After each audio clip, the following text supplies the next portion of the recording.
Hi, welcome to the Dieku Podcast. I'm Gary Snow.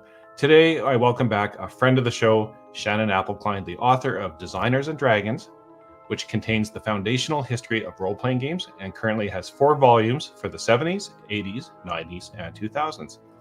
Shannon's comprehensive series has a special place on my bookshelf and is my go-to for historical reference. Shannon is once again joining us for the 3rd year in a row to share his thoughts on the events of the past year and how it fits in within the broader context of the history of role-playing games. Shannon, welcome back to the show. Thank you very much. It's been quite a year. Yeah, it has been a year, and literally, when we recorded it and we posted it, literally 2 hours after I posted it on YouTube, the OGL license fiasco happened. And I know that's going to weigh heavy on our review of the past year events, but hopefully they don't do that again to us this year, as far as like it kind of made some of what we were saying irrelevant. But I guess you never know with Wizards of the Coast. Yeah, I think when we were talking last year, we were still hearing rumors that something might be going on. And we said, I'm sure it couldn't be as bad as people are making out. And it was worse. And if you lived under a rock, Shannon, just kind of do a recap on how bad of a situation that ended up being. Well, back in 2000, of course, the Wizards of the Coast, Ryan Dancey, offered the OGL, the Open Game License, and said, hey, we don't think D&D is as popular as it could be. We would like the support of third-party publishers to produce games of your own. Supplements of your own are really what they were hoping for. Before that, producing supplements for D&D was kind of the Wild West. There is a wide understanding of intellectual property law that games are not controllable by IP except with patents, which are very expensive and hard to get. And as long as you could use your trademarks, their trademarks carefully, you could use the game systems. And so we saw all the way back to the 80s, Mayfair was making supplements. In the 90s, Kinzer and Company were notably, both of those companies were founded by lawyers. And so they actually had a better understanding of how to be careful about the IP. But if you were a random company who really wanted to support Dungeons and Dragons, you were kind of putting your company at risk by doing so, because you never knew if you might just step over that line. You never knew if TSR, especially back before Wizards of the Coast got a hold of it, if they might suddenly take a dislike to you and sue you for reasons that weren't necessarily that great, like happened with GDW and Gary Gygax's second company, New Infinities. So in 2000, Ryan Dancey and Wizards of the Coast and Peter Adkison and everyone said, we want to remove that question. We want to remove that uncertainty. We want to make it easy to supplement Dungeons and Dragons. And more recently, as we'll get to momentarily, people have made this out as a great gift that Wizards of the Coast gave to the industry. And that was not what they were doing. They were very specifically and self-centeredly saying, how can we make Dungeons and Dragons more popular? Ryan actually said, we're trying to make D&D the only game in the industry. We, want to make it so that people aren't interested in other games. So that was the OGL. That was 2000. There was a huge boom in D&D that was in large respect because of that. And it was very successful until 3.5 came out and it all crashed. But it was what brought Dungeons and Dragons back at least as much as Wizards of the Coast buying it from TSR. So you jump forward through the 20 years since Wizards of the Coast kind of didn't really support the OGL during the 4E era. They put out the GSL instead, which was much more limited. But 5E came back and they put the rules into the OGL via a system resource document, system reference document, SRD. And that's how it's been since 2014. So start of this year, we'd been hearing the rumors, as we said, and Wizards of the Coast suddenly started saying that they were going to essentially revoke the OGL. And this was a big big surprise to everyone, because when it was offered in 2000, they said, build your company upon this. We are building the OGL such that we can never take it away from you. You can have total faith that it will be there. That may or may not be the case. Several people, in looking at the OGL more carefully when Wizards started trying to revoke it, said, actually it doesn't have some magic legal words in there about permanency that need to be in there. And there was also a question of what was an authorized version of the OGL. And that seemed to be what Wizards of the Coast was hanging their hat on. They were going to deauthorize the previous versions and only have a new version authorized.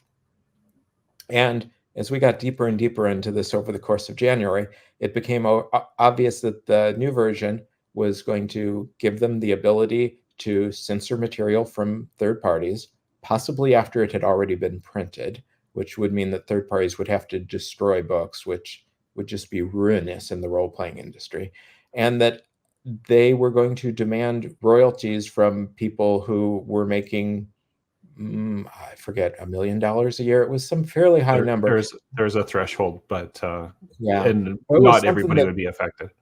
Yeah, it was something that at least a dozen companies would be affected by. And that royalty was going to be 25%, which, again, ruinous in the role-playing industry. That no one could have afforded that. This caused some discontent, both because Wizards of the Coast was going back on their word, because they were widely seen as trying to manipulate their legal contracts in ways that were not ethical, because they were going back on their word, and because they seemed to have a really bad misunderstanding of what the role-playing industry was. I mean, thinking that things like a 25% royalty, not that it would fly, but it would be affordable, that it would be something that people could actually pay without going out of business, that people would be okay with having their creative work censored. And so that was basically what we were hit with in early January. So looking back upon that, like I work in corporate communications and that kind of thing. And I know when you want to put something out that kind of like flies under the radar, you put it out on a Friday or during the Christmas busy season. And so you can, cover your ass, so to speak. And you go, oh, well, we said something and here it is. But do you think that they were expecting the backlash that they got? Or did you think that people would just kind of go, well, that's the way it is? I think they were clearly not expecting the backlash.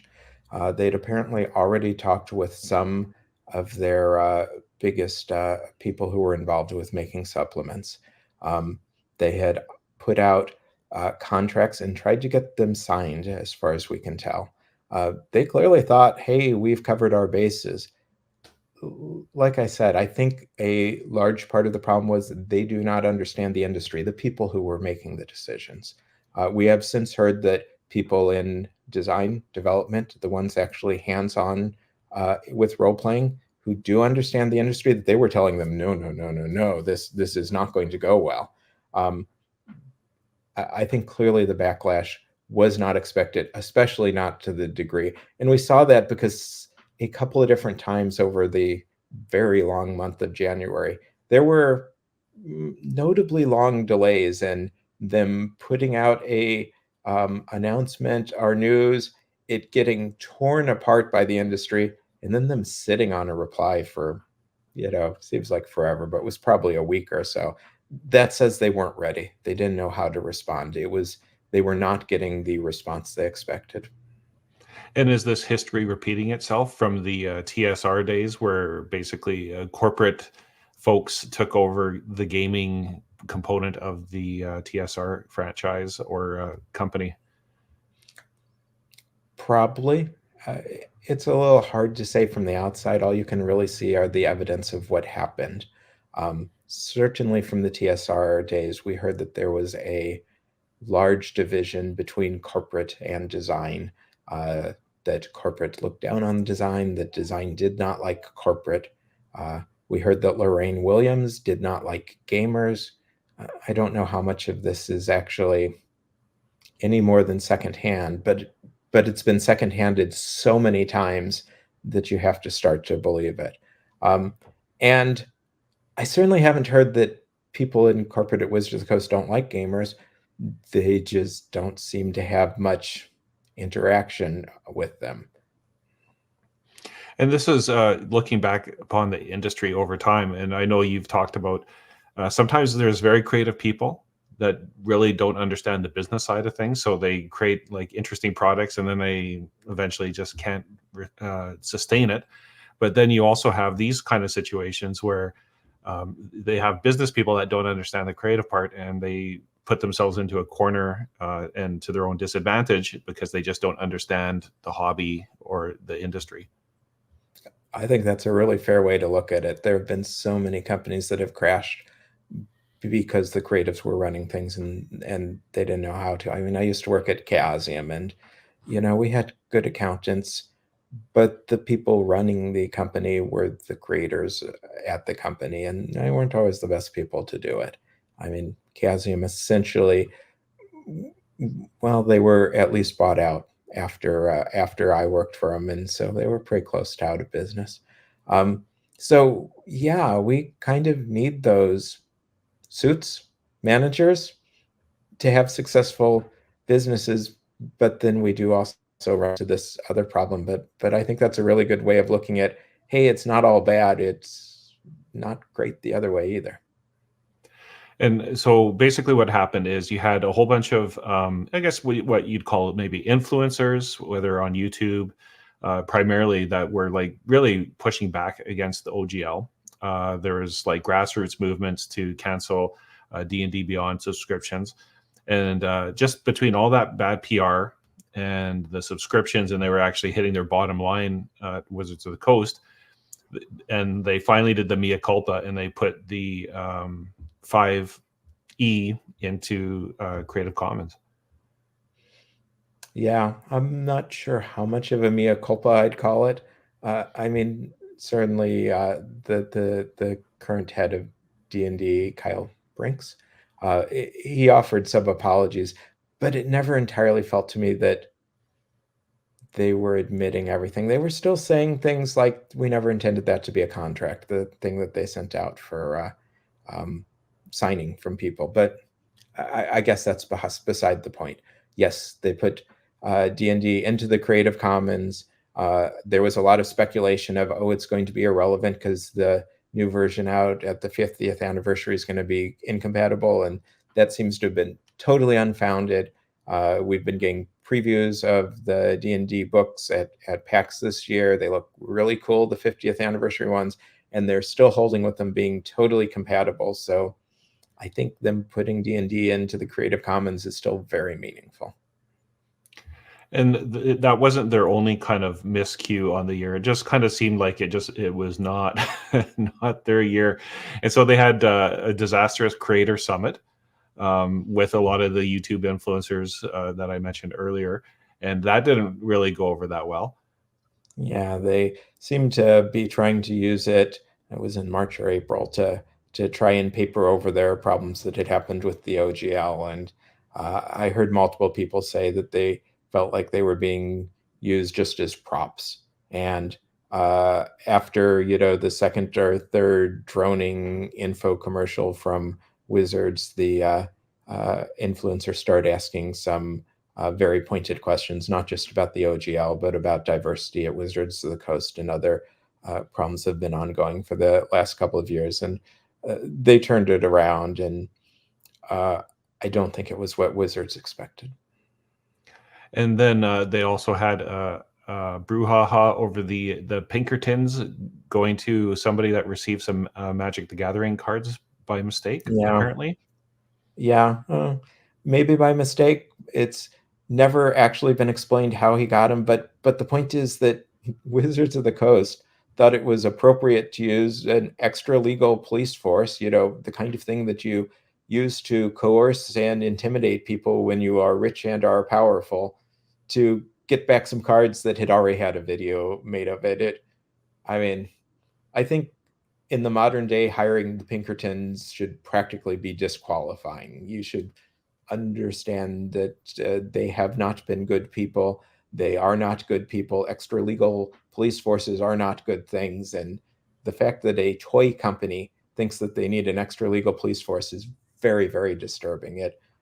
I mean, the OGL had the possibility of destroying a good chunk of the industry. So that was a big, big deal. But using the Pinkertons any other year would have been, I would think, catastrophic PR wise, especially since people who were afraid to reveal their names for fear of retribution said Wizards has been using the Pinkertons since at least 2017. And these are the types of guys that they're like you see in the movies, right? They show up maybe in dark suits, muscular, and they are intimidating. They don't say who they are. They're just like there to basically showcase the force that could be falling upon you if you don't come to their terms. Yeah, they were telling this YouTube influencer that he was going to be sued for $200,000 fined, I think, not even sued, that, he could end up in jail, blah, blah, blah. And, they basically forced their way into homes with things like that. They forced people to give them stuff. If this guy had had a lawyer standing next to him, the lawyer would have laughed and told the Pinkertons to go away. But they depend on, threat, fear, uncertainty. They not good people, not a good type of people.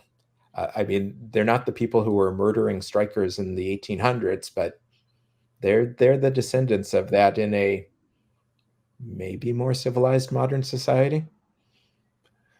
And to continue on, and I promise everybody at home, this is not about all Wizards of the Coast, but it's a big kind of story this year that how they just never found what the right footing was for anything. And so we're just going to go through this laundry list of.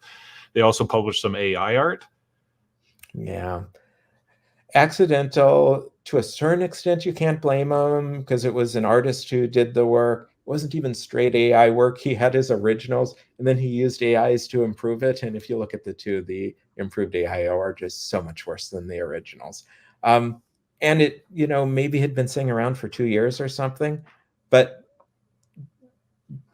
it's kind of their fault too, because the AI art started appearing last year. I guess it must not have been sitting around 2 years, and a lot of companies reacted strongly to it. Chaosium's the first one I know of who said, we will not use AI in our product. You may not submit AI to us. Kickstarter claimed at the time that they were going to start pulling down AI products and pulled down some. There was a really strong backlash against it starting in late 2022. And a year later, Wizards hadn't done anything about it. They had not felt any need to make any policies against it. And so, again, it felt like a disconnect to me, like they just didn't understand what was going on in the rest of the industry. And, afterwards, they did the right thing. They, made a policy. They said no AI art. They pulled that art for new versions of the book. I know it was first viewed in the PDFs. I assume it made it into the print, but I believe it's been replaced now. But then on the other hand, they put out an ad for Magic the Gathering last month, which had an AI background that had been made, just kind of a background to display a bunch of pieces of real art. But it was a couple of months after they'd said their artists can't use AI art, but apparently they were still willing to do so in their marketing department. So it looks like maybe things are not as settled there as one would hope. And the topic of AI art is later on in our discussion, so we'll probably move on here. But as Hasbro and Wizards of the Coast went through the year, at the very tail end, and once again, this kind of seems like reminiscent of last year, where they're putting out announcements during like holiday time, and everybody's kind of busy and distracted. But they dropped their book distribution, and their stock has been kind of steadily climbing. And then they finally announced some layoffs recently. That was, I think, somewhat typical in a corporate world, but still kind of speaks to where Hasbro was at. Yeah, it's unclear what's going on with their book distribution. It, like much of the stuff they did this year, got some bad publicity, but we have no idea what their plans are. They haven't seen the follow-up. But the layoffs, Hasbro announced early on the year that they were cutting back their workforce. The toy sector, at least for Hasbro, has been doing kind of badly. They laid off 800 people over the course of the year. And then this last week, they announced another 1,100 layoffs. When you put it all together, that's about 30% of their workforce, which is a huge amount. And perhaps most surprising was that it did cut into Wizards of the Coast. Wizards of the Coast for a couple of years now has been kind of the shining star in Hasbro's set of companies. I mean, the person running Hasbro now was the CEO of Wizards of the Coast just a few years ago, which I think speaks to how well they respect and appreciate what's going on there. In this year, especially with Baldur's Gate 3, which just exploded their digital sales, and the D&D movie, which didn't do as well as it might have, but was certainly great mass market exposure for them. And a couple of the Magic the Gathering expansions, particularly the Lord of the Rings one.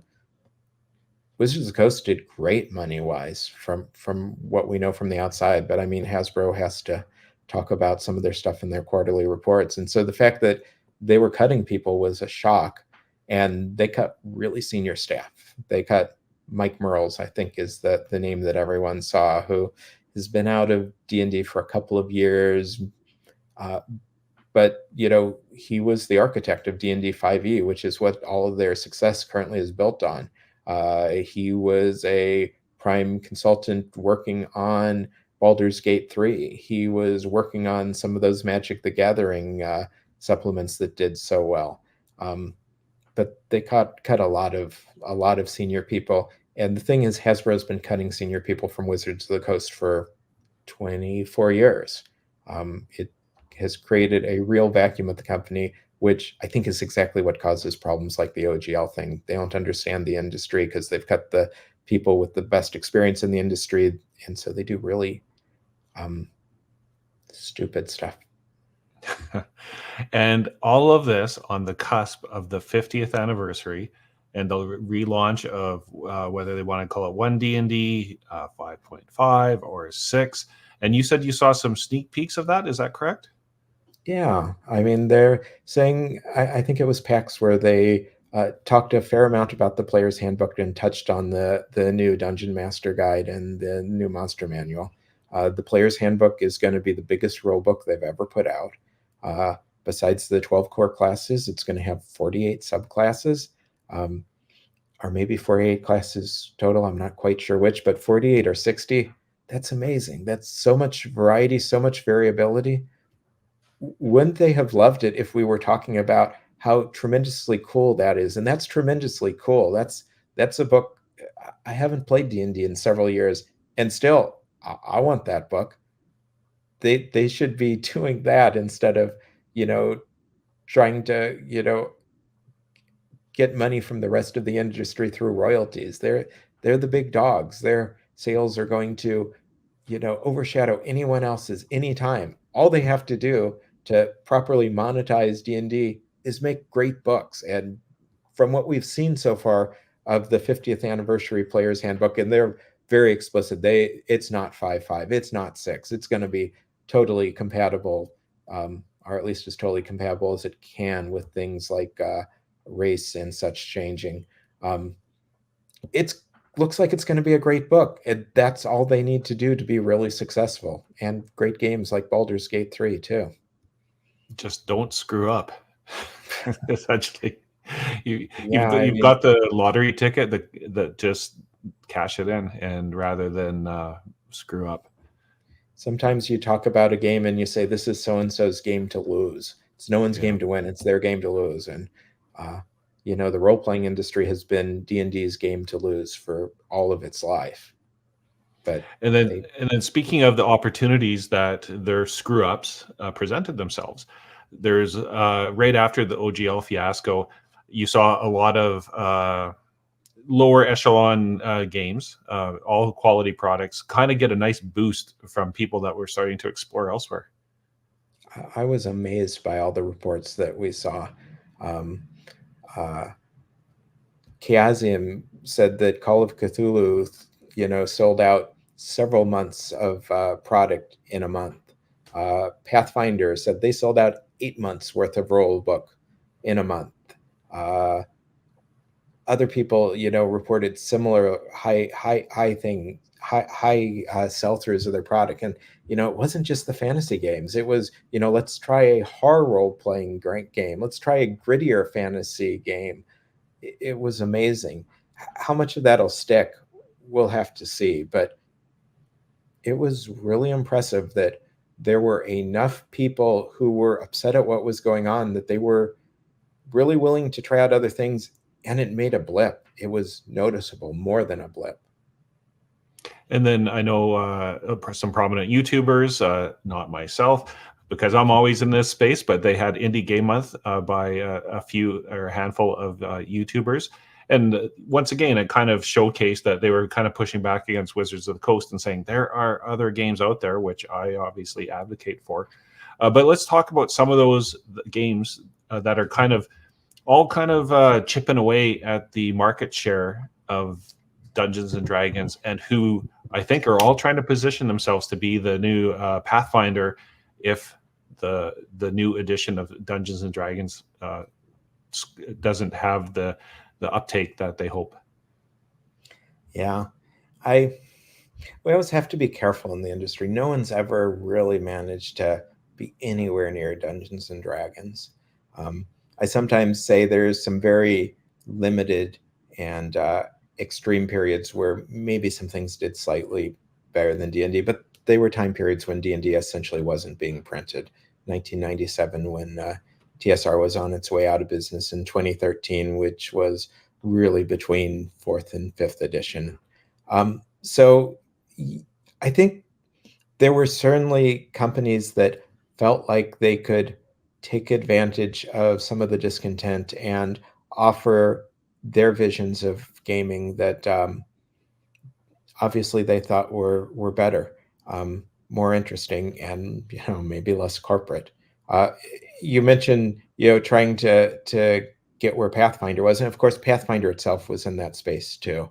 They put out their 2nd edition several years ago, where they tried to differentiate themselves more from D&D. And after the whole OGL fiasco, they spent 6 or 9 months stripping out everything they could from Pathfinder that had any D&D in it, anything from the SRD. And so, I think we'd have to list them first and say Pathfinder is back out there.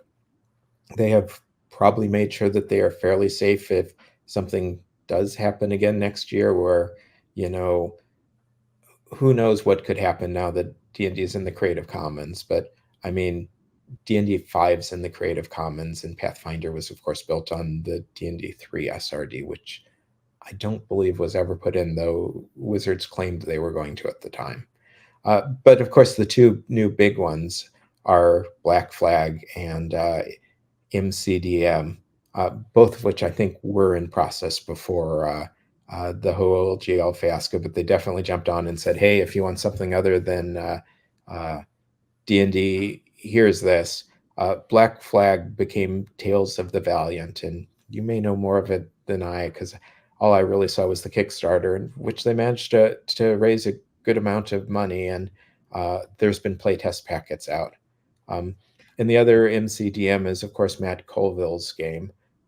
He's done really well with supplements over the last several years, not just depending on his star power as a streamer, but they've been really well respected and accepted, particularly his Monsters book of last year.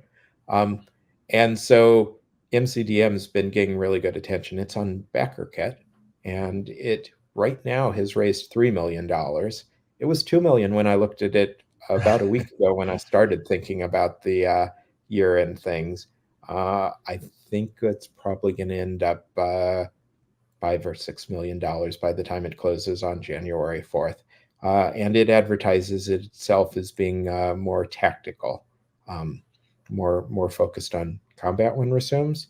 And so that's what its spin is. But I think MCDM is the one that has the potential to possibly push past Pathfinder. not D&D, but it might be a threat. I mean, D&D 5e, when it came out, people were still so angry about 4e. D&D was off the market for more than a year between 4e and 5e because their cancellation of it was so abrupt. It wasn't clear how well it was going to do, and then it did great. And we have to attribute some of that to the design of the game, to a real return to classic mechanisms and ideas, while simultaneously accepting, hey, there's been changes in the design tropes of the industry. But I think you also have to say streaming had a lot to do with that.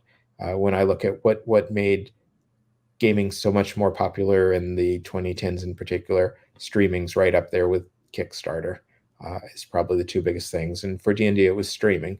And Matt Colville was one of the streamers, probably not quite the influence of Critical Role, but I'm not sure because it's not quite my corner of the industry. And so him putting out a game, that should make Wizards of the Coast a little worried in a way that perhaps nothing has since Pathfinder.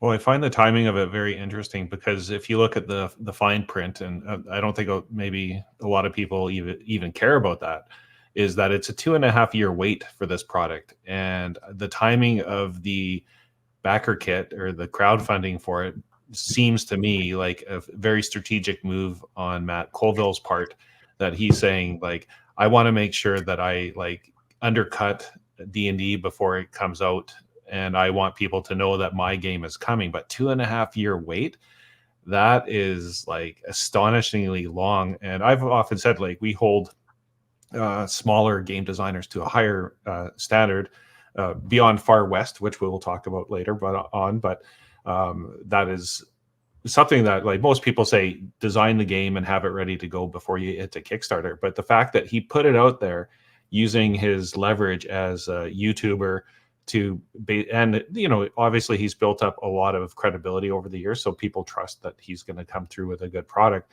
But the fact that it's 2.5 years away, and the timing of it right now, and during the holiday season, which common knowledge is, do not put out a Kickstarter during the holiday season because nobody has money to invest in it. It seems to me that he saw this unique opportunity to go, I'm going to hit them right now, and then hopefully I'll be able to cut into their market share. Well, it certainly seems likely that the 50th anniversary books, when they're actually out, are going to suck a lot of oxygen out of the room. So I think we still don't know exactly when they're coming out. And so I could see that he might have tried to get it out in advance of the 50th anniversary to make sure he was going to get the attention. We should remember that Pathfinder did the same thing. When the OGL got stepped back on from D&D 4e, Paizo very quickly decided they were going to start working on Pathfinder. And so in order to kind of make sure they had some of the attention too, they had their beta out as a printed product at Gen Con in 2008, a year before the actual product was released. So it's not 2.5 years, but that was, I think, a similarly strategic decision to get their own game out before the other new game got all of the attention. And then let's switch gears into the OSR world. We talked about Cobalt Press and Pathfinder, but some of the other kind of smaller OSR retro clone kind of areas. And so Shadow Dark by Kelsey Dion, it seemed to be, it hit at the exact time when they should, as far as getting in there after the OGL fiasco, people looking for new things. And that was a very big surprise to a lot of people. Yeah, that was either very lucky or very clever. It kickstarted off at the end of February, which was within a month of the OGL fiasco, and raised over $1 million, which for an OSR product, they've done extremely well in recent years. It's been very obvious, with products like Mothership and other releases, that people really are interested in that old school play. But $1 million for an FRPG in the OSR space, pretty astounding, pretty impressive. very lucky or very clever. And Labyrinth Lord? Yeah, Labyrinth Lord has been working on a second edition, which is very cool. And very abruptly during the OGL fiasco, they decided to switch it over. And rather than just doing the second edition as a retro clone, they're kind of going more expansive and doing kind of more mythically related classes and things that are really going to differentiate it as a game. And, for me personally, that made me much more interested in it. I mean, I already have my BX clone, which is right here, old school essentials. If I want to, play BX, I will play Gavin Norman's, excellent, well laid out, very carefully crafted game. So having a, different BX clone that actually has some variety, that's very exciting to me. So I feel like, as horrible as the whole GL thing was for a lot of the industry and a lot of people working in the industry who suddenly had a lot of uncertainty, in the OSR, it kind of feels to me like it's freed things up. It has made people say, hey, we kind of have to step away from particularly the older SRDs. What does that allow us to do? And so Labyrinth Lord 2E, the way it's fallen out is pretty exciting. And the other game that really changed a lot in that was Dolmenwood, which is Gavin Norman's kind of fairy wood setting, and that's going to be its own standalone game now too. And so that, I think, will have the opportunity to give it much more legs, and that people can just pick it up and not have to get these OSO ebooks, which have been pretty hard to get at some points. And Dolmenwood, I know a lot of people were upset because they were actually hoping for it to be a OSE setting. And then I know Gavin, maybe somewhat strategically about with the OGL, but also just the content made that kind of decision to go, no, it needs to be its own game. And by all accounts, it was successful. A lot of people are very excited to see it. And he's built up an incredible reputation of providing quality products. So I'm excited to get that in my hands. Me too. It's always read to me like, what if Errol Lotus wrote a role-playing setting? And so it's kind of psychedelic and weird and neat. So I'm looking forward to it too. And I was disappointed it wasn't OSE. But it apparently, as I said, came out somehow of the concerns over the OGL. And I think it'll help them sell it better.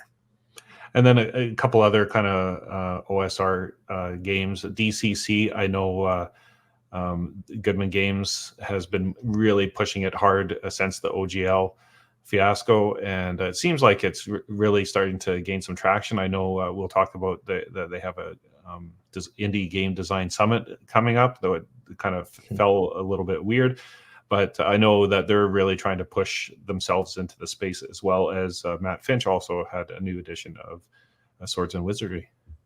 Yeah. DCC has always been pretty great. And I would say the coolest thing they've done in recent years has been really going back to sword and sorcery authors. So they have their new Jack Vance setting and material out. They did their Fritz Lieber one a few years ago now. They're publishing a pulp magazine on sword and sorcery on an irregular basis.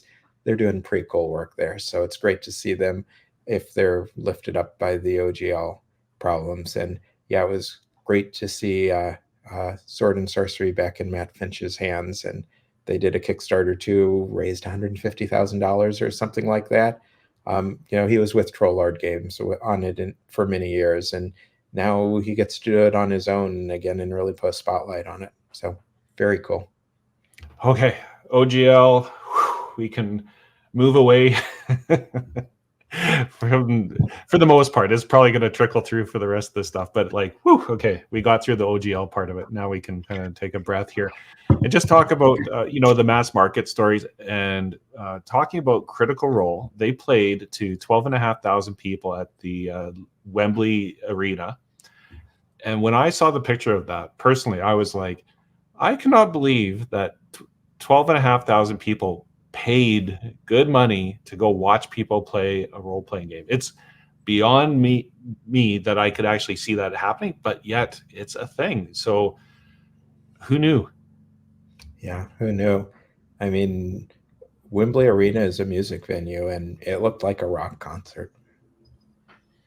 And is this just a fundamental shift in like the audiences? Like, do you have a sense of the age or the demographic that are critters, as they call them, and who watch this? And do they only play 5e? Like, and how do you see like that audience moving in and maturing? And do you think they're gonna kind of flame out and go, "Meh, I'm gonna move on. I'm starting to have careers and family and all those types of things that often derail people"?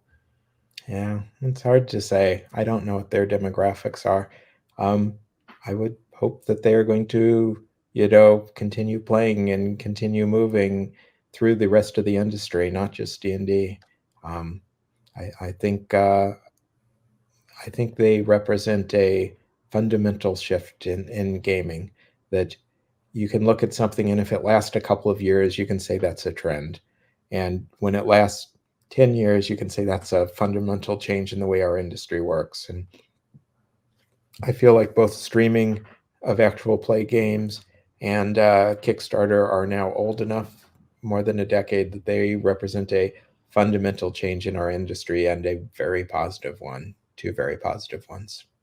And there's a lot of other actual play channels out there, which a lot of people watch. And then D&D Beyond is also got like Faster Purple, Worm, Kill, Kill. It's got Matt Lillard in it. It just seems to be like an entertainment aspect to it that I never in a million years thought people would ever watch live play. But here we are. Yeah, I mean, did you ever think there was actually going to be a good D&D movie either? And here we are. And by all accounts, the D&D movie, it made money, but like anytime they put these kind of movies together, they were expecting like not just to break even and make a profit. They want like 2x profit. Like that's kind of the benchmark, it seems, when they put out these movies. So it seemed like a lot of people thought it was better than they expected compared to other D&D movies that have been made in the past, but not a massive hit. No, financially, it seems to have not done well. You say they expect 2x, and that's mostly because they're putting money into marketing and stuff. I'm not convinced it's made money yet. I'm not convinced it'll ever make money. But I think it was Chris Pine was saying that he thinks that they are talking about a second one. I thought it was hilarious. I thought it was fun. It was what a D&D movie needed to do. It has over a 90% rating on Rotten Tomatoes. It was definitely critically well received. They probably spent too much money making it, is the problem. And speaking of like kind of crossover or media, and video game industry is huge, as we know. It's actually bigger than the movie industry. And Baldur's Gate 3, that was a surprise hit, and I'm sure caught a lot of people off guard that it even was as big as it was. Yeah, it was specifically called out in the third quarter report at Hasbro as being one of the things that made Wizards of the Coast, and thus Hasbro, at all profitable. I think they were saying they saw 40% growth in digital sales, primarily because of it. And it's another one where it didn't just do well financially, it did well critically. I look at Metacritic for that one, and I think it's at 96 or 98, somewhere up there. It's got reviews saying it is the best D&D game ever. It's still selling for full price a few months on, which, says people are still buying it, at full price. It seems to have done great. And I think just like the D&D movie, it's really going to bring things into the mass market, and we're going to see the effects of that in the years on, that there's more and more people wanting to play D&D, seeing it as a enjoyable and fun part of, general American world gaming culture. And I can't help but wonder, because it's essentially a VTT, and how this might cannibalize any plans for D&D Beyonds or like the one D&D VTT. And because if anything, I would just go, hey, let's take Baldur's Gate and like move it into Hasbro and Wizards of the Coast. Yeah, the VTTs, Wizards of the Coast has been kicking at that for 15 years now, since D&D 4E. And D&D Beyond's doing okay. All of the virtual tabletops are doing okay. There are certainly people who want that experience. I don't think most of role players want that experience. I think most of us want to be sitting around a table with our friends, eating Cheetos and pushing dice around. So Wizards of the Coast seems to want it because they think they can get a monthly subscription fee out of it. They already are selling DLC, downloadable content through, rule books on the sites. They clearly, probably clearly see it as the future revenue model for them. And I'm not convinced that it's not a mirage that they have been chasing after for 15 years. And I'm not convinced it's ever going to be the majority. I mean, at least as long as you and I are looking at these flat screens here, when we get the Dungeons and Dragons that I saw in the Legion of Superheroes in the 80s, where you have a big tank of 3D figures that you can all see, that might be something different. But as long as we have this somewhat limited social interaction via online mediums, I'm not convinced that's going to be what most role players want, because it's such a innately social activity. But maybe I'm just an old grognard. That's what I keep thinking, because I'm the same as you, but I'm just like long in the tooth and start to lose touch with things. But talking about the pervasive nature of role-playing games in pop culture and mainstream media, we've got stamps for Warhammer for their 40th anniversary, and we got stamps for D&D for their 50th anniversary. Thinking back upon those days of finding a red box in a drugstore or a hobby shop or a comic book shop yourself, like, did you ever think we'd end up in that state where like it's part of like the lexicon and the culture of the North America and the world? Absolutely not. And if you had asked me 2 months ago if I thought there was any chance there would ever be Dungeons and Dragons postage stamps, even after we'd heard about the Warhammer stamps, I would have told you no. So it is shocking that it has reached that level of mass market penetration, and shocking that Ray Reininger and the people at Wizards of the Coast who helped design those stamps managed to sit on it for about 2 years, not let it leak out. Yeah, and that's pretty cool. And then speaking of another old trusted name in role playing, Tunnels and Trolls. Rebellion acquired them recently. Yeah, that was very exciting. Rick Loomis very sadly passed away a few years ago, and so Flying Buffalo disappeared. And Tunnels and Trolls went over to a company called WebSphere, and they just did nothing with it. Many of us were very disappointed. And so it going to Rebellion, that's very exciting. Rebellion's flirted with role-playing before. They actually owned Mongoose Publishing for a brief time, and that was not a great partnership, apparently. But maybe them having it on their own will do it. Tunnels and Trolls is very interesting because it was one of those games that had a very early publication in the UK. Chris Harvey Games did the most widely known one, but there was an earlier one too. They published them as books, paperback books, because they had all of the solo games. And so they really penetrated the UK market, which was true of several games, Traveller, RuneQuest, a couple of others that had their own printings out there. So Rebellion, also being in the UK, they probably see it as something that has nostalgic value and that they can do very well with it. And I think they might be right. And so that makes me very hopeful that they'll do a big push on it, but we haven't really heard what that's going to be yet. Now, was it WebSphere that kind of threw out the fact that all these people that had been maintaining the property just out of sheer love of the game of Tunnels and Trolls, didn't they reach out or like send cease and desist? Was that WebSphere that did that? Maybe. I don't really remember that. The whole WebSphere era just seemed to mostly disappear, but possibly. Okay, well, onwards and upwards. And I know it's funny, I often stumble across old Tunnels and Trolls solo games, And that seems to be a bigger trend. Speaking of people that want to sit around the table and be social, or VTTs, I see like a huge growth in solo games. Like we've had Geek Gamer on to talk about solo games, and more like the removal of the GM and having the mechanics in place for solo games seems to be a trend, at least that I'm seeing. Yeah, I think so. We've seen a lot of the old classic solo game books coming back. Lone Wolf has been constantly getting rebooted and reprinted for about 20 years now. A lot of that from Mongoose, but even since Joe Deaver's passing, there's been new ones coming out. Kind of over in the board game sphere, we see so many board games that have solo options, automata, they often call them. And we've been flirting with it in the role-playing field pretty much since the indie games started coming out. So many of them had GM-less play. So it does seem like a trend that's kind of pushing in a lot of different ways. And then also back to like kind of movies and pop culture. Evil Genius sued Netflix for using their idea Bible in the Rebel Moon movie. And Yeah.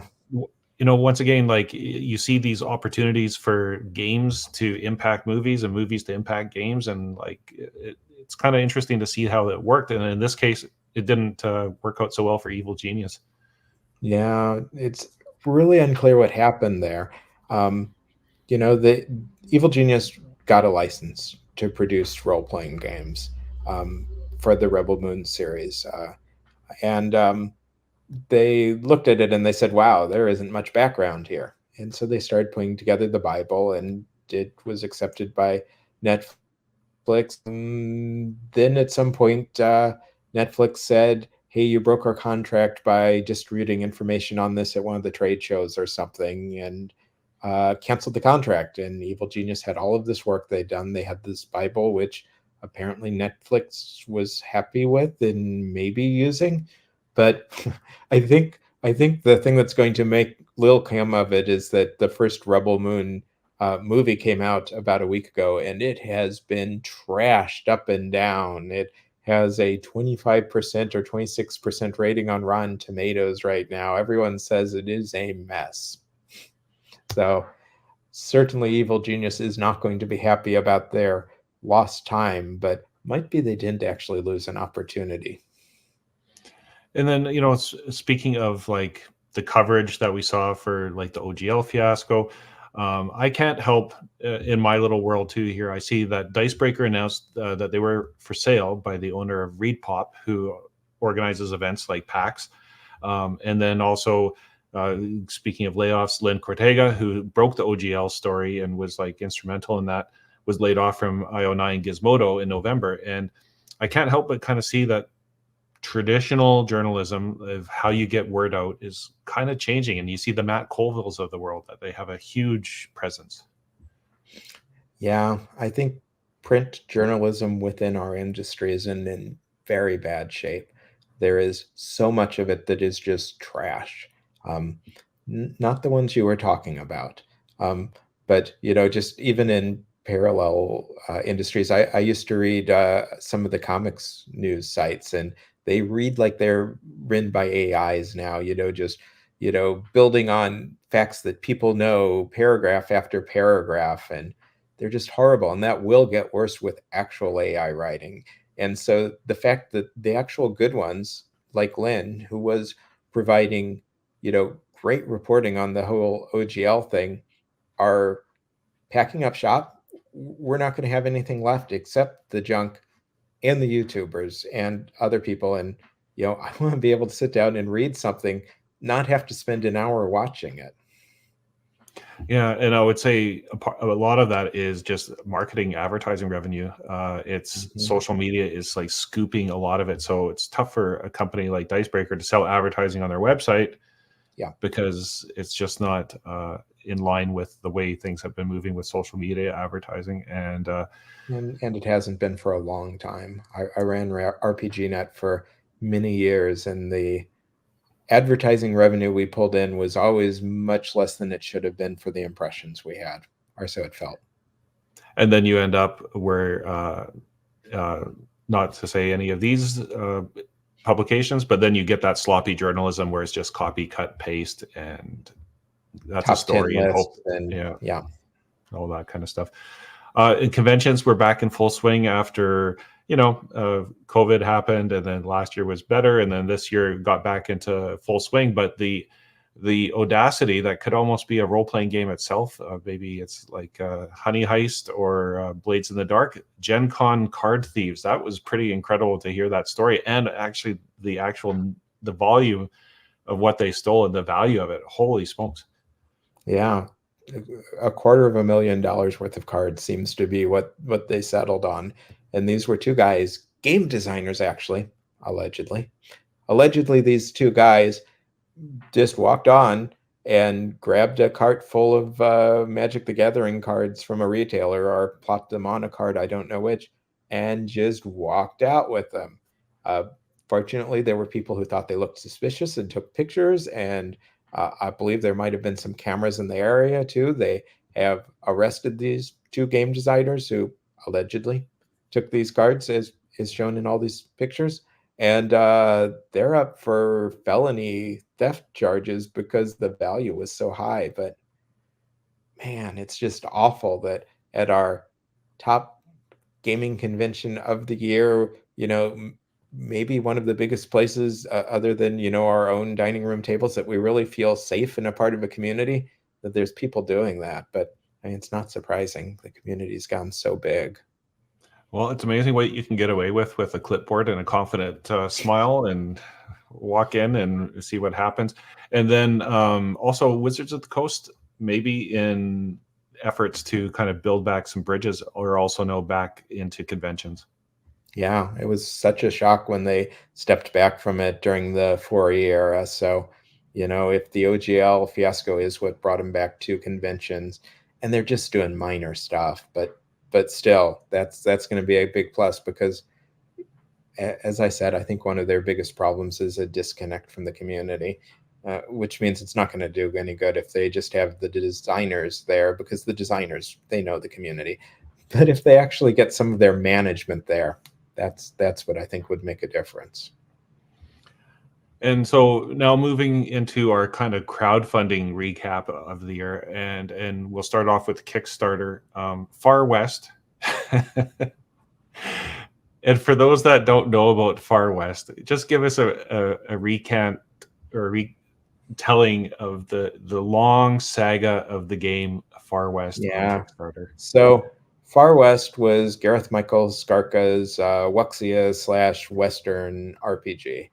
He kickstarted in 2011, which was pretty much at the start of the kickstarting era for role-playing games. The first Kickstarters of Node all came out in that year. It's now 2023, and the game finally came out in PDF this year. So what happened in between was Gareth mostly stayed in touch with his fans, backers, but promised, I think some websites list like 80 times or something, various times in which the game was definitely going to come out. And obviously it didn't. I always felt really bad for Gareth, because it was clear that he had this weight of responsibility weighing upon him, and for whatever reason, he was unable to fulfill it. And, he had it weighing on him for 12 years. That's just awful. But on the other hand, he was really pissing people off, because he was saying things that in retrospect were clearly not true about, how close the game was to completion.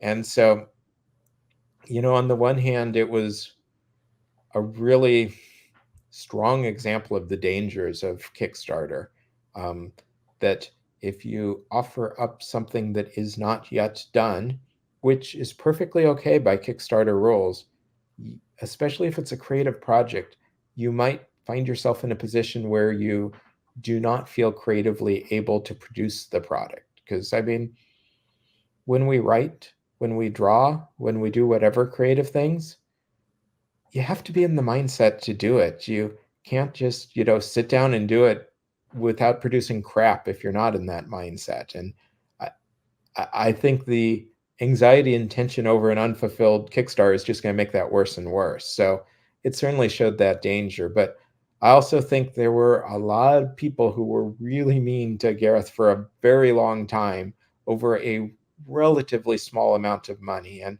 like I said, I understand some of that because he was making promises that he was not keeping again and again and again. But I think it was an awful situation for everyone involved. And I am so happy for him and so happy for all the people that backed it to get a copy. I actually got a copy, not because I backed it, but because I backed another game that was also late, and they cross gave copies away from it of it.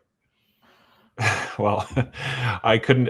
When I saw it blow up on the internet, of like it just kind of came out of the blue, because how many times had Gareth Michael said something like, "Oh, next month I'll have a draft. Next month I'll have a draft," and it had become a butt of jokes of like, "Oh, I'll probably retire before Far West gets released." So congratulations, Far West is out there. The relief is off, and once again, like you said, it's a danger of indie game design, and have your game as ready as you can before you get there. Speaking of delays, I can't help but talk about, I think when we first had you on the show, we were like kind of talking about the success of Mothership and over $1 million. And here we are 3 years later, that they have burnt up, I think, a little bit of goodwill on their delays. And, there's reasons and there's supporters that defend it, but it's quite a delay compared to what people thought. Yeah. IndWorld does a great poll every year asking people what their most anticipated games were. And I was pretty surprised when I looked back through and saw that Mothership had been one of the most anticipated for this year, and it's still not out. Yeah, and not to say that it's, people often say you only have one chance to make a first impression, and I suspect, if I look at it, because I mean, they obviously have a lot of people that support them and have a good reputation, that it's one of those, don't let perfect stand in the way of good. I think people probably would have accepted good much sooner. But with all that said, if you put out a really nice product at the end of it all, people are usually willing to forgive you. But if it's not good, then look out. Yeah, I think you actually raise the expectations higher and higher the longer you wait, making it that you have to delay that much longer to make it that much more perfect. And so I guess we'll see. They say that it's going to be out in the first quarter of next year, hopefully. So we'll see. I might be fingers crossed. There's also a few other kind of notable things that I saw, like Harnworld 40th Anniversary Edition kind of came back. I know a lot of people I know actually have a real soft spot for Harnworld. And also Teenage Mutant Ninja Turtles. That was a bit of a surprise to me. I have often said, like, I think Palladium made like some incredible games. I played a lot of Palladium in my day, but I shouldn't say games. I should say settings. They made an awful lot of amazing settings, but the mechanics were always clunky, and it just was a huge cognitive load on GMs. But it came back, Teenage Mutant Ninja Turtles, and I guess partly maybe because of the movie and some nostalgia. Yeah, it was great to see Harnworld back, though the issues of ownership of that have been complex for a while.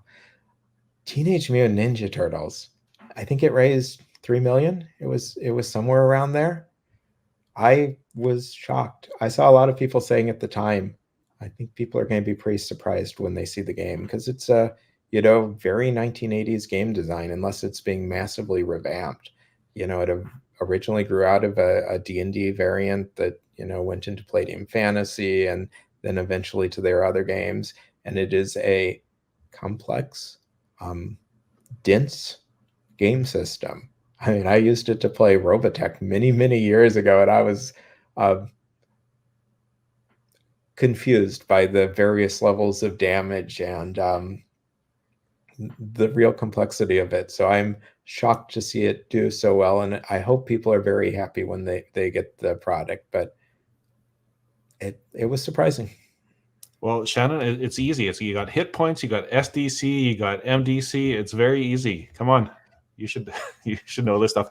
And I've often said Rifts is still, I think, a very, very cool setting, and I got to try out the Savage World Rifts just to see if I can play the same setting in a different rule set.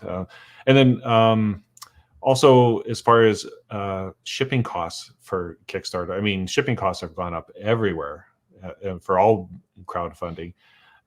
As far as people supporting it, sometimes I can't help but go, the shipping costs are almost as much as the game. Yeah, there's more than one Kickstarter where if it's not something that I really feel like I want to support the creator, but it's just something I want instead, I'll look at the shipping cost and I turn away. I mean, I have a little more problem with that because I live in Hawaii, and about 1 in 3 Kickstarters don't understand that using USPS, Hawaii is just as cheap as anywhere else. Are they using UPS or something else? And so I sometimes see astronomical ones. There was a Fighting Fantasy Kickstarter this last year for board games, and the shipping was like $50 or something for a $30 game. And so I thought, nope.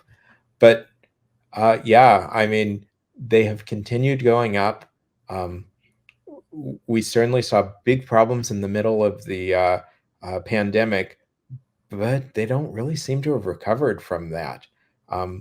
The worst things I saw were again on the board gaming side. There's a company who has basically been holding their customers up saying, give us more money or we won't ship your products. And yes, you can ask for a refund and we'll consider whether we want to do refunds, when we see which ones come in. And, like one of their games, they were asking like for an extra $50 or something. These are not small amounts. And, they may be representative of the changes. That's a company that has had several ones backlogged, so it starts to become less obvious if they're actually trying to fund additional Kickstarters or past Kickstarters or who knows what. I mean, Kickstarter is not a store. We know that. I think most people who Kickstart don't know that, or at least they don't internalize it. But on the other hand, I expect companies to give their best efforts to put things out, and if they don't make as much profits as they expected, oh well. I mean, I don't expect them to go back into their own pocket to fund things, but some people have. And on the Kickstarter note, I mean, you provided a top 10 list of Kickstarting funding. And we talked a little bit before we went live. I was shocked at how many 5e products were in the top 10 that I had never heard of. And I kept in my head going, is that because I've got my own little niche of the OSR and like indie kind of games? But, you who also have a pretty good pulse on things, like you hadn't heard of some of these things.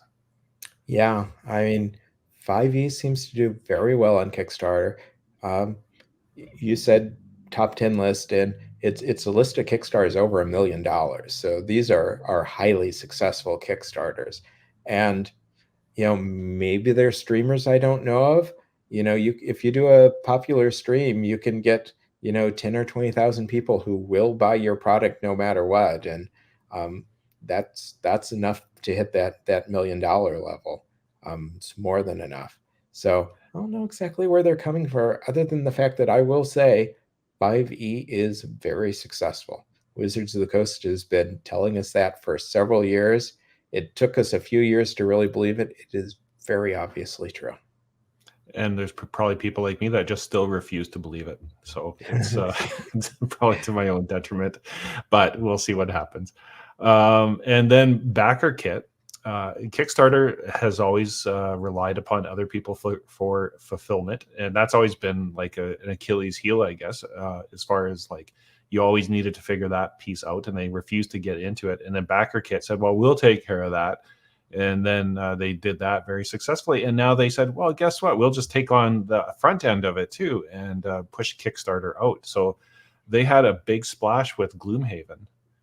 Yeah, the Gloomhaven Grand Festival, I want to say Kickstarter, but Backer Kit, it was one of the first really, really successful ones I know. And they were helped by the fact that they were funding a wide variety of things.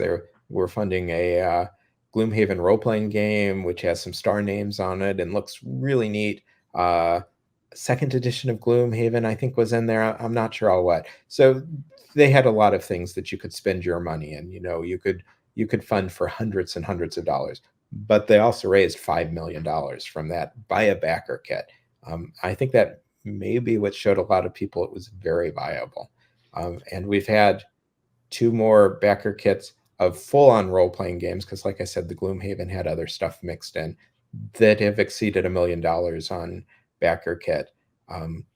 Monty Cook did one, the Magnus Archives, I think, that was related to a podcast that did 2 million. And right now MCDM is there, and it's, like we said earlier, already at 3 million, and my guess is it's going to hit at least 5 or 6. I may be underestimating. It might hit 10.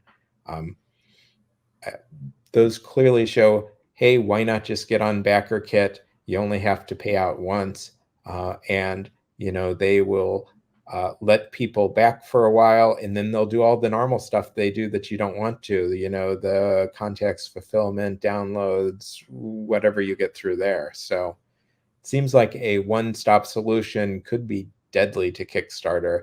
I don't know how much of it is based on having to have a large audience already, but those ones have been very successful this year. My biggest problem is I haven't found a good way to search through them yet, like I do for Kickstarter, to make sure I got all of them. So there could be others I don't know of.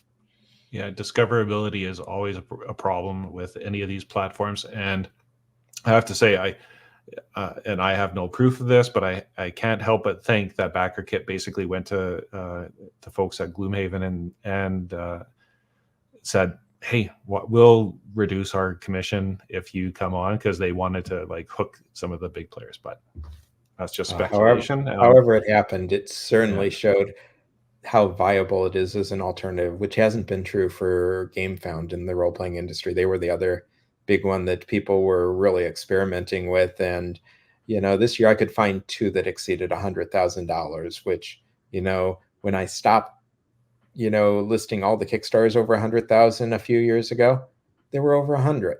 And so it just doesn't seem to be doing as well, but BackerKit, it might be.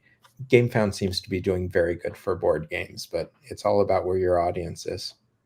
Yeah, for sure. And I know that you had mentioned that Evil Hat is back to Kickstarter with Apocalypse Keys, and I think they had flirted with GameFound for a while, and that might have been as a result of what the heck was Kickstarter talking crypto 2021. I don't even remember what they were talking about at that 2021 point. Kickstarter said, we're going to redo Kickstarter with blockchain. I actually do technical writing for blockchain. So I looked at that and I said, what are they talking about? It just seemed totally out there. And they did it at a point where blockchains were receiving a lot of really bad publicity. It was because of a very specific technical methodology that's used by Bitcoin and the success of Bitcoin, but it kind of got everyone upset at blockchains in general.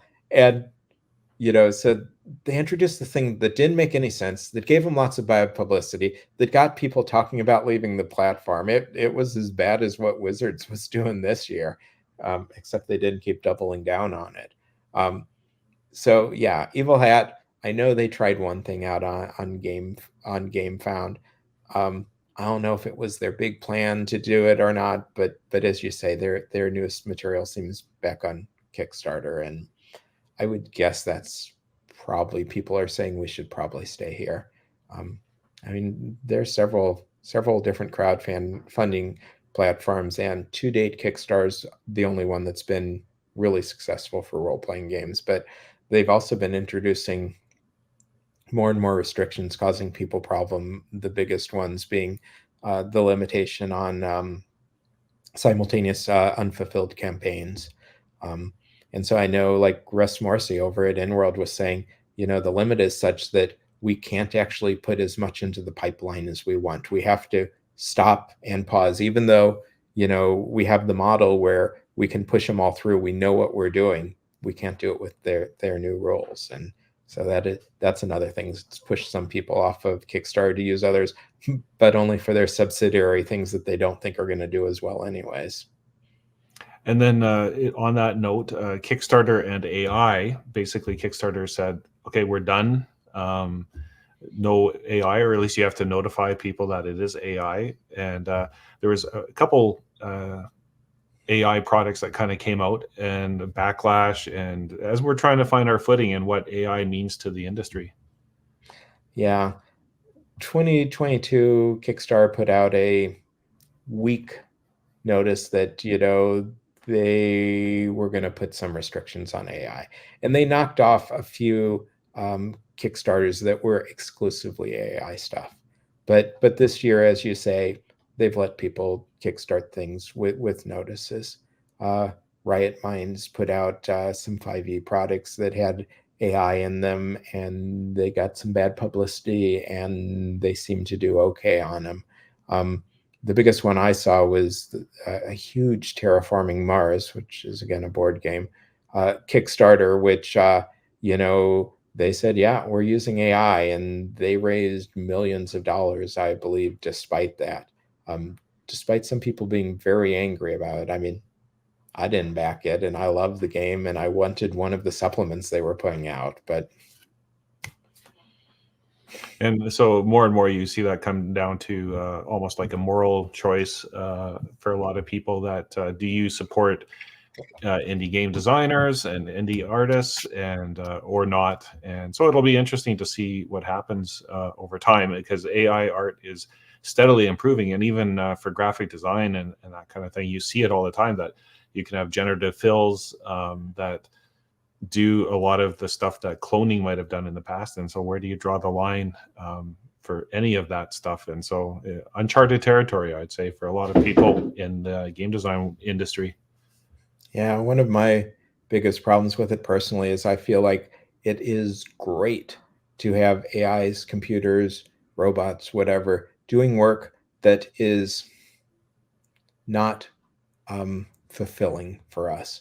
Whether that be scanners in a, grocery store, or, analyzing, scientific medical things to find new, things we might try and use to cure cancer. That's great. But when instead we're replacing creative jobs that actually fill our souls, that are not the things that we do because we have to, but because we want to, that becomes very problematic for me. Yeah, you might as well have AI players too, right? That's the kind of the common joke. And then we're all just a simulation at that point. Other kind of games that kind of, and other stories that kind of jumped onto the scene, a Marvel RPG came. Yeah, Matt Farbeck, one of the nicest guys in the industry, seems to have a real hit with his Marvel multiversal role playing. It seemed to get great attention. He's been heavily demoing it. It's got a new Kang supplement that's out in the very near future, which means that it is riding on the coattails of some of the stuff happening in the movies. So that's great. I'm really thrilled to see it, and it's really surprising and cool that of all of the licenses, Marvel is one that almost every edition, almost every version, almost every game that's ever come up for Marvel has been really, really well respected in various ways. I'll exclude the one Marvel did around 2000, which was not well loved. But you go back to the old color charts of the Marvel superheroes that TSR did, and all the way up to this new one by Matt Farbeck. And there's been a lot of ones that have just been fun designs that people feel are really appropriate for the games. And we talk about like diversity in role-playing games, and like how it's broadening out there beyond its normal audiences. And so the Diana Jones Awards. Yeah, the Diana Jones for a couple of years now has been offering some awards to diverse up and coming designers. So that's been great to see. And, obviously getting new voices in from diverse, cultures, diverse backgrounds, diverse genders, etc., it improves everything. It gives us different point of views. I mean, one of the coolest things about role playing is that we get to put ourselves into these roles, these characters, these personas that are not our own, to try and experience lives in different ways. It's kind of the same thing you get from reading, but in a much more, personal to you way. And so the fact that there's an increasing number of people being welcomed into the field and being supported by things like the Diana Jones Awards to show us, viewpoints that we would have considered, that's amazing. It's cool. It betters all of us. And it's so sad to me that there is a small group of people who are angry at that. And then, on the kind of the same line of thought, DCC, they announced an Indie RPG Creator Summit this coming January, so after the new year. And their marketing for it raised some controversy or some backlash. Oh, it was very unfortunate because they put out their initial shot of, I think they have 40 or 50 participants overall, and they put out an initial grid of like 2.5 2 by 5 of 10 of the participants, and they were all middle-aged white men. And that was not a good look. And who knows how in the world they decided that. A lot of the names from what I saw were people who were more involved with Goodman Games and DCC. So that might be why they chose that particular set, but got them a lot of backlash. And they very quickly put out another one that should, here's some of the more diverse participants. And, I feel like Goodman Games has, tried to make sure there is diverse participation in that they weren't excluding that. But the fact that they initially put out this ad just showing the white men shows just kind of the societal, cultural, things that people might not be purposefully doing, but they're things that disadvantage minorities within the culture as a whole, because they just how things get done, how people think about things. And Luke Gygax is back at Trollord. Well, he has at the least managed to get them back a license for Gygax Games. This is great, amazing. Gary died in 2008, and shockingly, his widow pulled all of the licenses for all of his products. Trollard Games was in the middle of producing Castle Zagig, which was finally Castle Greyhawk, kind of, at least as it was being recreated decades later.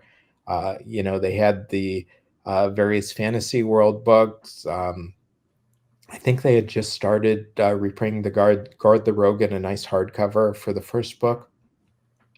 They were doing great work. Legendary Adventures, I think maybe Mongoose had picked up a new license for it, and all got pulled. And so I think the assumption was, hey, maybe she's found some bigger publishers. And then 15 years went by. And all of Gary's later work, the stuff that he actually owned instead of TSR owning, it's been off the market. You haven't been able to get it. Some of it was only ever available, in very limited runs or PDFs. And so that was effectively impossible to get. And so apparently, I don't know the specifics, and I would love to know more of them. There's apparently now, a judge involved with the estate. And as far as I can tell from what's been said, he gave some rights to Luke to license things, and Luke licensed them to Trollard. That's what it looks like to me. And so Trollard already did a pre-order of a new print of the first Castle Zagig book, which was Igsburg, kind of, defining the urban areas. It's what Gary was most interested in the product at the time. And they also did a Kickstarter and raised about $100,000 for an adventure of his called The Hermit. So from what we've heard, Luke and our Trollards have said we need these to be successful if we're going to maintain the license from the court. Looks to me like they've been successful, so I've got my fingers crossed. I mean, what we're all really hoping for is, first of all, that the last products that came out, the first look at the runes and dungeons and the very high levels of Castle Zaggig get reprinted, because those were very low print runs and they had to be destroyed several months after they were printed. And even more so, I think we're hoping that they're able to go beyond that, but I don't know if they will, because Gary apparently asked that his notes never be published, and so we don't have those. And the prime people that Gary was working with have now moved on. One of them's like running Northwind Adventures now, where he's done the very successful Hyperborea game. And so we will see. That's Jeffrey Talanian. I'll put a link up above. I just interviewed Jeffrey probably about a month ago, so and we talked a little bit about that. And then Andrews McNeil, who is a big publisher, they had an RPG division, and they did Neverland, and they did Oz, and they did Zweihander and Blackbirds, and everything seemed to be going great. And then they just shut down the division suddenly. Yeah, that was very unfortunate. They closed it down right at the end of 2022, and from everything we've heard, it was still selling very well. The royalty checks apparently were still very good right up to the day that they closed. And so I talk about comparatives sometimes in Designers and Dragons, and it's when a publisher has two different product lines, it doesn't actually matter if they're both doing well. It matters if the lesser line is doing as well as the upper line. And so I would have to guess that they decided the role-playing games were not doing as well as their other books that they were producing. And even though they were making apparently very good money, when they looked at the costs they put in and the money they got out, the percentages just weren't as good. And that's obviously hard. Some things like the yearly layoffs at Hasbro, those speak to me a very bad breakdown of capitalism, where you no longer actually care about the products you're producing, you care about the value you're generating for stockholders. And the problem of comparative sales, it's tougher because your infrastructure costs go up, what you're paying your employees goes up, and it does start to be a real issue if something's not doing as well. So that was very, very sad. But I'm very happy Daniel Fox got Zweihander back. He has new companies and he's doing new work. He was very unhappy about the Andrew McNeil deal going under from everything we've seen on social media, but he seems to have bounced back. And I think most importantly, he got the game back. That's always the big danger when you link up with a corporation, that they might hold on to your IP that you brought with you forever and not use it. That's the real scary thing. And he's going to be able to use it if he wants, which is great. Yeah, and I think that going to that whole aspect of a lot of game designers, indie game designers in particular, they just want to break even. Like they would be doing this anyways, and they just want to break even, and that's fine.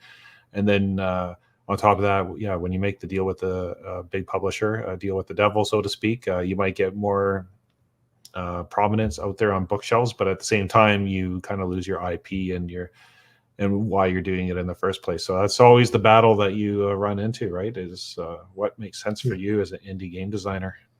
Yeah, and I've complained some about Hasbro and Andrew McNeil here about some of the kind of decisions that they make that are about making money as opposed to bringing joy. And I just want to quickly contrast that with Mongoose Publishing, who has been amazing. They have been, over the last 2 or 3 years, shifting over to employee-owned model. I mean, basically, they're giving the company away to the employees. They're funding education for their employees. They're taking away crunch time. They're bringing in cooked lunches for the employees. And they're letting them help determine, or maybe even choose, what's being produced. And it seems pretty much the counter to the attitude at, say, Hasbro. It's not about the money. It's about, making sure that the employees are doing something joyful, non-stressful, enjoyable, and creating great products too. Of course, that's the desire, but I think it creates more great products. And given that our industry is basically built on people creators, designers, but pretty much anyone at these companies sacrificing better financial opportunities to work somewhere that they feel is fulfilling, the mongoose model is where companies need to be going. And we're going to talk now about predictions and those that we lost. But first, what is Shannon up to? Like I've mentioned before, we've got 4 amazing books. I know a lot of people love them. You've done a fantastic job. Just tell us, what are you up to and where are things going for you? Well, I have been working for 4 years now, half-time on new books. And I am very pleased that the first of them will be out next year. It is called This is Free Trader Beowulf, a system history of Traveler. And as it happens, it is out from Mongoose, who I was just talking about. I think they are planning it for a spring to summer release in PDF, and their hardcovers usually follow 3-4 months later. It was a book that I spent about 1.5 years part-time on. I started at the start of 2021 and finished, 2022, and finished it in October. I loved it. It is one of the most fun things I've ever written because I've been a Traveler fan for a very long time, about 40 years. And digging into its history and writing a book-length report on, because it's about the same length as the first Designers and Dragons book, the red one. It was terrific. I learned so much. I went through so much fun material. I really reconnected with the whole universe of Traveler in a way that made me love it all over again. So that's one thing. My next project that'll be out is probably Designers and Dragons Origins. Some years ago, I wrote a number of product histories, and by a number I mean hundreds, maybe 1,000, for DriveThruRPG on early D&D products.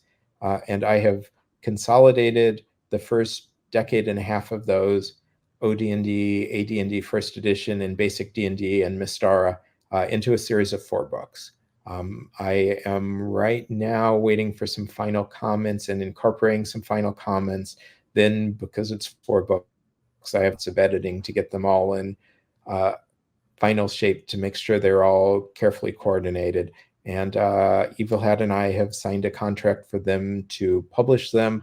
It probably will not be in 2024 unless one of their Kickstarters suddenly falls through, because they have a very full Kickstarter schedule. So I am hoping for 2025 for those 4 books, but because they are about things so far in the past, they're not going to get outdated. So if they need to sit a little bit.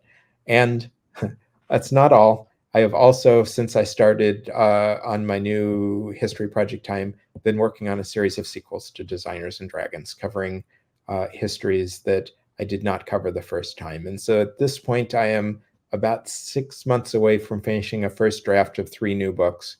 2 are called Lost Histories, and they cover the 70s, 80s, 90s, and 100s. They start off with Little Soldier Games with Ral Partha. I think those are the 2 earliest histories I have. And they continue into things from the aughts that didn't get covered the first time, like some of the earliest OSR publishers who we really didn't know quite how important they were going to be when I first started writing Designers and Dragons 2011, 2012 or so. So, and the third book is on the 10s, because the decade is past, and now we can talk about some of the publishers there. So that's what I'm working on. About 8 books that are in different forms of preparation, but 5 of them are going to be done in the next few months. Wow. And you are prolific, and I am a follower of a patron of yours on Patreon, and I'm going to put all the links to other people that want to get kind of sneak peeks, because you do share some of this content ahead of time. And so I will put the links in the show description for those that are interested in being a patron of Shannon and all the good work that he has been doing. And I'm a Traveler nerd. I've had Mark Miller on the show before. I'll put a link up above there, and I really love it. And also, too, obviously, I love game design, and your books are the go-to. When I want to reference something or I want to look something up, that's where I go to. So it's an invaluable resource, and they're tough to find. I don't know if they're in your area. If you come across one, snap it up, because are you going to maybe reprint them when you do the 2010s, possibly to do? Well, yeah, the paperbacks have dropped out of print. I think maybe just the 70s and 80s have. The 90s and 100s might still be vaguely available. You can get them as nice print on demands at DriveThruRPG. Those are the books that I have sitting out that I use for reference. Paper's a little thinner than I like. You can kind of see through it, but the hardcovers, the case binding is so nice. The reprinting's a really hard question because there's two problems. They're out of print and they're out of date. So, there are, I've written actually new website, designers-and-dragons.com.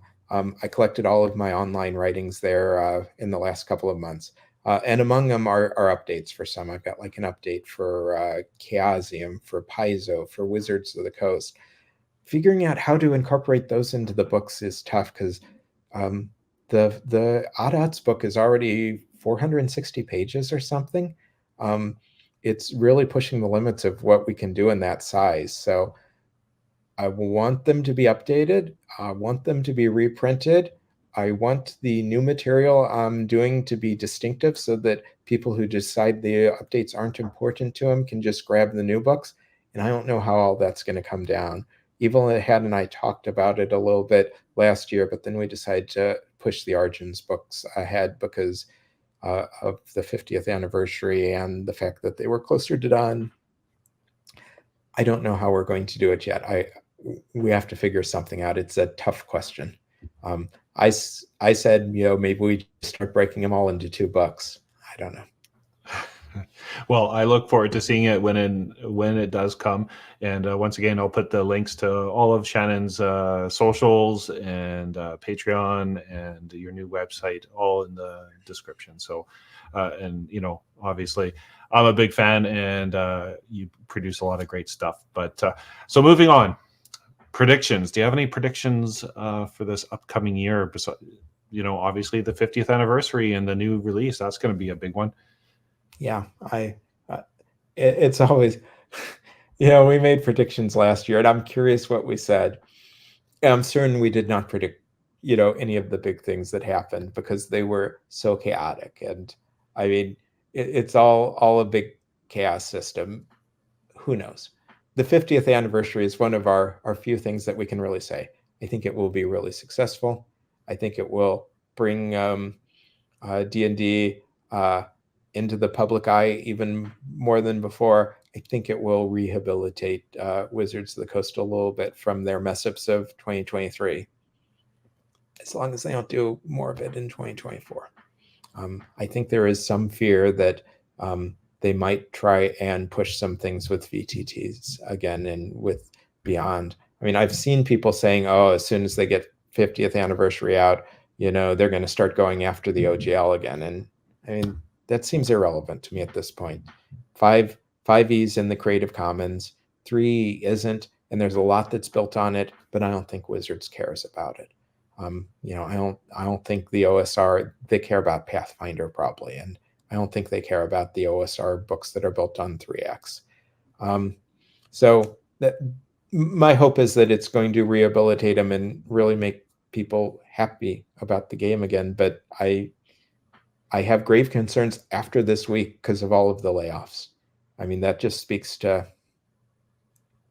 the fact that they don't care about their institutional memory, that they don't respect their design teams. It doesn't speak well, but fingers crossed.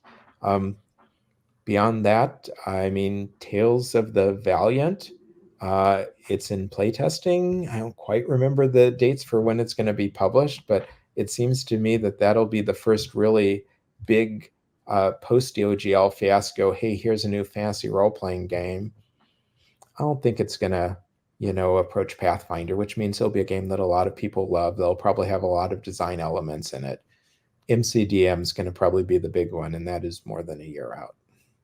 I think everyone else will keep publishing cool stuff. I think the OSR is going to continue to soar with things like Dolmenwood, maybe Mothership, that really show how expansive the movement is and how great and cool of things they're doing. And as usual, we have a lot of creatives making games, indie designers, and those that support the whole creation of the products and games that we love. And we lost a number of people. We're just going to highlight a few of them. Russ Nicholson. Yeah, he was a very notable artist. You may not know his name, but you'd know his work. He was in the UK field. He did this beautiful, textured, dense artwork. You probably saw it in the Fiend Folio. A lot of the Slot Eye, possibly all the Slot Eye, were his original work. The Eye of Fear and Flame. He did a lot of the British editions, at least, of the fighting fantasy books. I really feel like he kind of set the tone for almost all of what British fantasy artwork looked like in our field early on. And Peter L. Rice. Yeah, Peter L. Rice was one of the companions.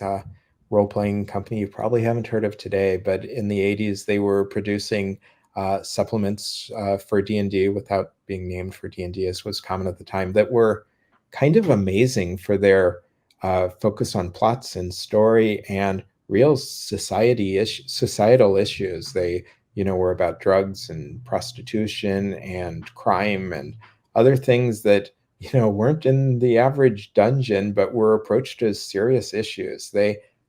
I'm sorry that they kind of disappeared after the companions closed up, and the Lost Histories actually has a history on them, and I was able to talk to Peter a few times before he passed, and so hopefully we at least have a little bit recorded now, even if none of the books have been in print for decades. And Jonathan M. Thompson.